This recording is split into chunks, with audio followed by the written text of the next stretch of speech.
विश्व के कोने कोने में यूट्यूब के माध्यम से हमसे गुरु मंत्र लेकर वैदिक परंपरा में आगे बढ़ने वाले मेरे प्रिय शिष्य सज्जन और संन्यासियों, आज प्रश्न है, दुख क्यों आता है? सुख और दुख दोनों हमारे कर्मों के आधार पर होते हैं। सिर्फ हमारे कर्म ही नहीं, हमारे बाप दादाओं के कर्म का फल भी हम ही को भोगना पड़ता है, अच्छा हो या बुरा।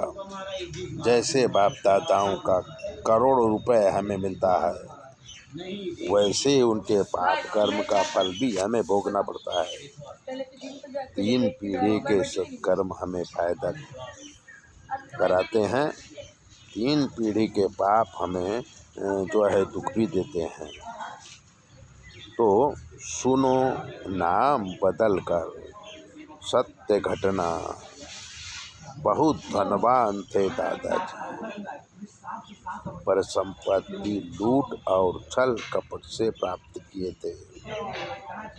फिर पुत्र श्री राम मिश्रा हुए, वो भी पिता की यानी दादा की तरह ही दबंग थे, गरीबों को सताते थे, जुआ खिलाते थे, उनका धन ले लेते थे, गरीब कन्याओं का अपहरण करते, उनसे खेलते, फिर बेच लेते थे।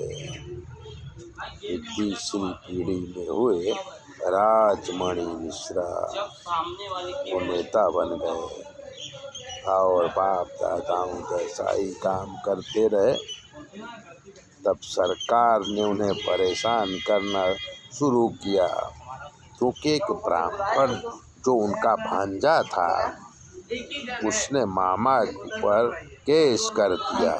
मामा राजमणि ने संपत्ति के लिए अपने बहनोई का खून करवा दिया था, उसी में फंस गए और आज आजीवन कारावास हो गया है। उनकी जो पत्नी थी वो दूसरी शादी कर लिया और नए पति को अपने घर में रख लिया और धीरे धीरे सारी संपत्ति बेचकर कहीं वो लोग चले गए, पता ही नहीं चला और 3 पीढ़ी तक परेशान करता है ये बाप के ग्रोह। तीसरी पीढ़ी में सब कुछ साफ हो गया। तो कहने का मतलब कि जैसे हम अपने बाप दादाओं की संपत्ति पाते हैं, ऐसे पाप भी पाते हैं। और दुख इसीलिए आता है जहाँ पितृदोष होता है, श्राप दोष होता है। तो दुख के निवारण के लिए हमें ओम नमः शिवाय का जप करना चाहिए, दान करना चाहिए, धर्म करना चाहिए, तो दुख नहीं आएगा।